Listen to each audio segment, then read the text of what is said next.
On first glance, I thought I might have fallen into the spectral orders, or worse, on a string, into a nearly continuous array of prizes, announced in reverse. Love's a deceptive metaphor. Nothing makes sense when I think of you. Nodes form and onlookers clump around the injured, and it won't help to try to fix it. But I'll make space for accidental learning anytime, as opposed to recreating the most likely routes taken. Every day the routines go on, the desire to live at the edge of a field, because they say the countryside is more peaceful and there aren't as many people in the mountains.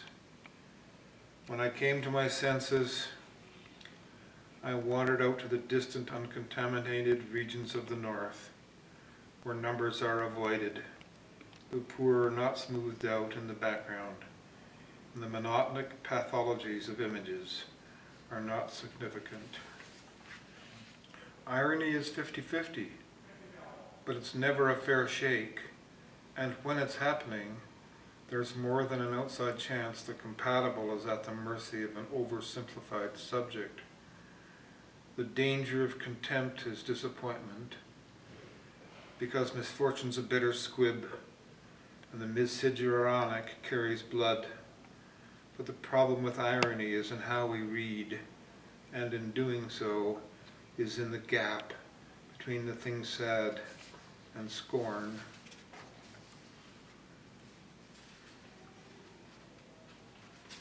Irony is discerning upon the scud.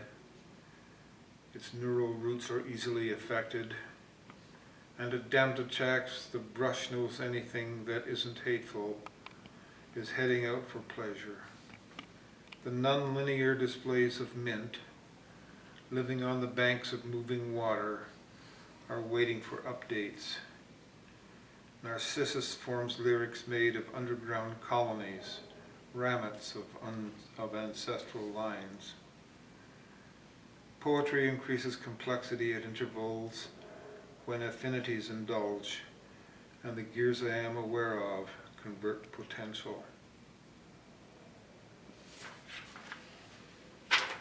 Because you are spoiled and infected with the rot of an imagined pastoral life, don't try to discover yourself while walking around. It isn't the cure.